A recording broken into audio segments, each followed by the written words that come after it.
welcome back to our program. Rachel Barnes, the president of Springboks, and performer extraordinaire Lindy Boone, daughter of Pat Boone, who we all know fame from the 50s and singing in movies and that kind of thing. Yeah. So welcome to the program. Rachel, I want to start with you. How is Springboks connected with Lindy? How did you guys come to know her and have her coming to one of your events? Yes, so Lindy I've known for many years, even before we moved to Laguna Woods Village. She houses, we call it TBI survivors. And my granddaughter came up to me, Talia, and she said to me, Tata, she calls me Tata. She said, Tata, I want to do something different, because I used to take her to the women's shelters and provide for the women their Sunday dinner programs and teaching them cooking skills. She wants to do something different. And then we looked it up and we found Ryan's Reach. They have a couple of homes that they house these survivors.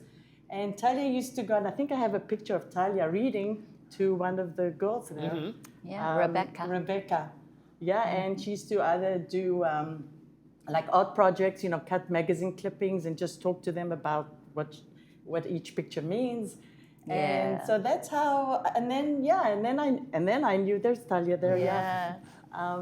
So that's how it started. Okay. So you're going to be performing. We're going to talk about the Over at 19 restaurant a little later this month. But you grew up in a very famous household. Your dad, Pat Boone, many movies back in the 50s, 60s, many an album. Yes. What was that like growing up? Do you feel like you were just destined to become a performer of some sort of your own way? Was it? Boy, I never had a dream to be a performer, but I enjoyed so much that when we became teenagers, I have 3 sisters, so there's 4 daughters, and he was traveling all the time, and he decided to put us in the show when he was going to Japan with the Osmond family. Oh, wow. So there were the boys and the girls, and we did a big. You guys can do it. But it was really just to get us over to Japan to see this country and travel with him. But it went so well, he ended up keeping us in the act, and it turned out it worked for him because he didn't like leaving 4 teenage daughters home all the time. And on their own accord. He joked that he was keeping us moving targets. As long as we could keep our schoolwork up, we enjoyed it so much, and we were able to manage regular going to school and traveling and singing together, and it was an education all unto itself. It was really a blessed season of our lives. Yeah, so you got the kind of a taste of it then. Yeah. And then in the 70s, Debbie, your sister, has the kind of the one-hit wonder with You Light Up My Life. Yes. And when you saw that, what did you think about that? And like, hey, maybe this will be something for all of us. I think she was the only one that really wanted to be a singer. Oh, okay. I was already married and had a couple kids that made it hard for me to travel. Oh, okay. And so we were getting married, and one moved away, and we knew this season was coming to a close. And I kind of always wanted to be a stay-at-home mom, so I didn't, Debbie's voice was a standout voice. And we grew up learning to sing harmonies together. So as long as we were together, I loved it, but I didn't think I was going to do anything on my own at that time. So you've had a second act in life a little bit now. You've started to write your own music and things like that? Well, again, I'm not trying to have a career in music, but here's the funny story. I have been in another singing group, and I was able to travel with them and perform, but I wasn't doing any singing. And during COVID, my daughter gave me the gift of, Mom, you have an appointment to write a song with a Nashville musician over Zoom. Oh, wow. That was what she gave me. And I'd never tried to write a song before. But this appointment brought out lyrics from me that I didn't know I could write lyrics, and I loved the song. It's called Word Layer, and I went into a studio, recorded it with my sisters, and I'm very proud of it. It has a video on YouTube, and it started me writing other songs that come from my life experience. Okay. And your dad's in the video? He doesn't sing with He's you, but in your the dad's video. in the video? Yeah, and all my sisters, and it's a message for today. Word layer has to do with laying our words down intentionally, and our words are powerful, and choosing them intentionally and building your path forward. And it comes from a time of suffering in my life that I had to learn to be very intentional with my words.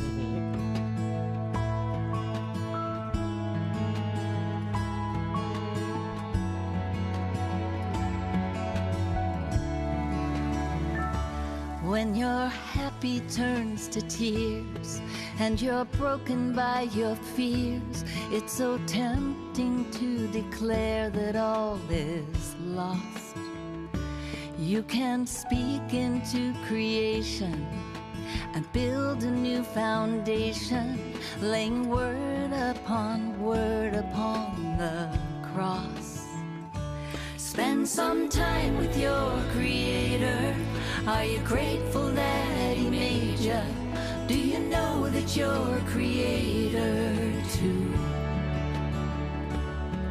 Your words have superpowers. They can sweeten, they can sour, and you're blessed to have the choice of what they'll do.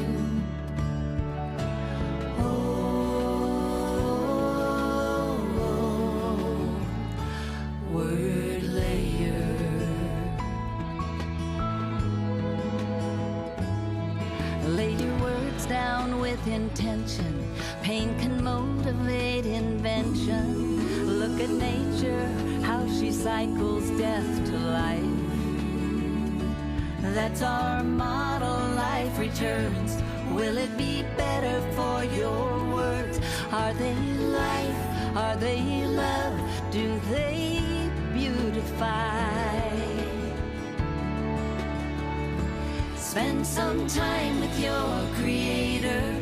Are you grateful that He made you? Do you know that you're a creator too? Your words have superpowers.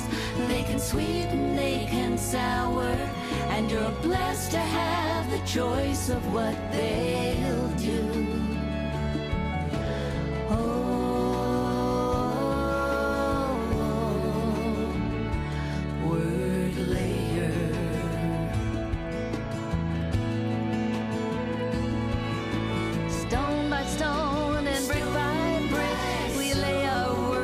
Heal the sick, heal the body, heal the mind, and heal the soul. Now they can work the other way, so please be careful what you say. Instead of walls, build hospitals. We need each other's soul. Spend some time with your Creator. Are you grateful that He made you? Your creator too. Your words have superpowers. They can sweeten, they can sour, and you're blessed to have the choice of what they'll do.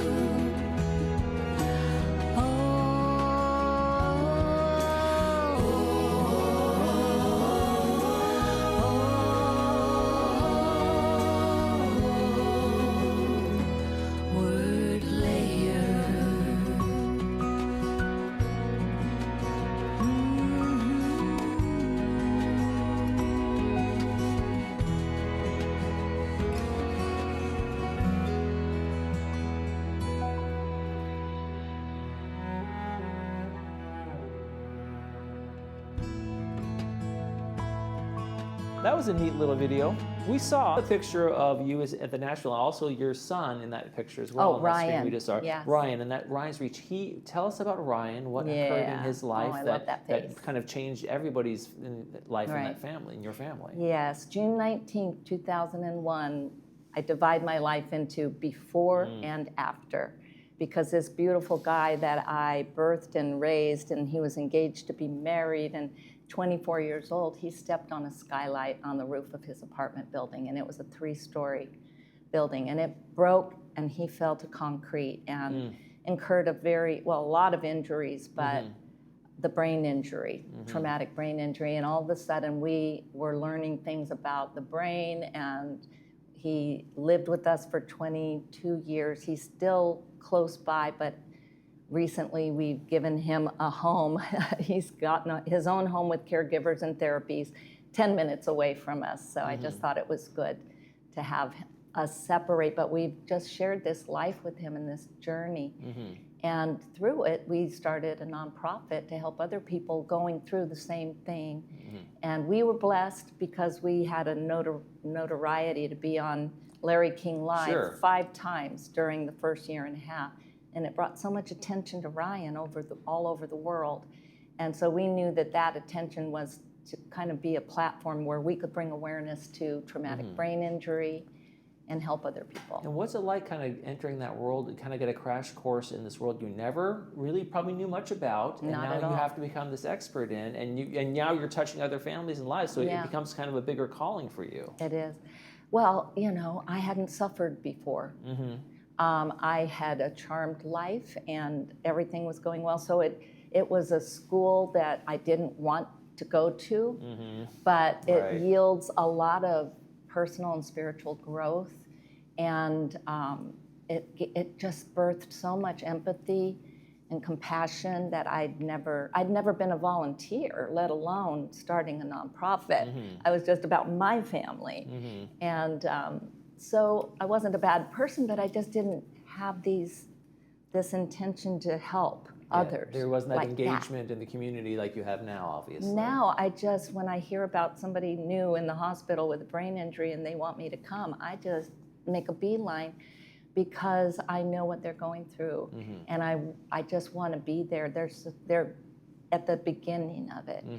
And they just need to see that people survive it. And it's not always a complete restoration, but you can always find the joy and find the blessing in the worst of situations. And I would like to add, when walking into these homes, I mean, you can tell they're also with the smiles and the staff, they're so compassionate and dedicated to these survivors, and it just gave me such a warm feeling. That is wonderful. Yeah. The date's going to be Thursday, July 30th, 3 to 4 p.m. at Restaurant 19. You're going to be telling stories about your life with your dad a lot, but also your personal journeys. What can people expect when they go there? Well, I can talk. I'm going to have to prepare, what I'm going to say so I don't go off on a bunch of, rabbit trails. But I understand people are curious about the upbringing in Beverly Hills and the movie star, maps and everything that we were on. But I really like to share about what happened to Ryan and the music that's come from it, because the songs are all coming from something internal. And I never aspired to write, but I'm glad that I have something to share there, but also about Ryan's reach. So those are the... And this probably will be questions and answers. Yes, happy to answer questions. Absolutely. All right, folks, get out there. Make sure it's going to be Thursday, July 30th, 3 to 4 p.m. at Restaurant 19. What else have Springboks got coming up? What's coming up? Well, besides our regular bingo, August 2nd, September, we're going to have a memorial for people's pets. I think this is a calling because many people, and not only dogs, but have pets that have passed, and it's going to be free lunch for everybody at the creek. So we're going to try it out. It'll be temporary, and if I feel that we can go and post a more permanent post for it, then we'll do it. So sounds terrific. So that's in September 20th. All sorts of things happen to Springboks. I want to thank you, Lindy. Of course, thank you for joining us today as well. Thank you for And having me. Get out to 19 Restaurant on the 30th and see that for yourself. Meet you in person. Looking forward to seeing whoever wants to be there. Thank you for coming, Lindy. Thank you. Thank you both My for pleasure. joining us. Thank you. You're watching This Day. We'll leave you with My Baby's Baby.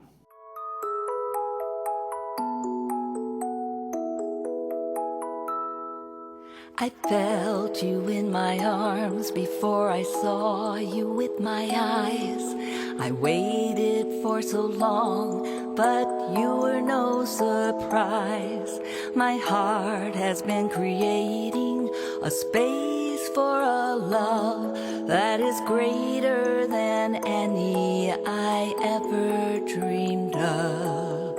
You're my baby's baby, and I am one who will always and ever be believing in you. You're kind and you are brave, you are strong, you are are smart. You're my baby's baby and the joy of my heart. Peekaboo, I see you again and once more. Ring around the rosy, fall laughing to the floor. These memories are forever, in my heart I will hold. They'll make me feel young again, even when I grow old. These days move so quickly, every week something new, and I don't want to miss watching you become you. So keep blowing me your kisses, I'll catch every one, and I'll keep them in my pocket, my dear little one. I'll keep them in my pocket, my dear little one. You're my baby's baby, and I am one who will always and ever be believing in you. You're kind and you are brave, you are strong, you are smart. You're my baby's baby and the joy of my heart. You're my baby's baby and the joy of my heart.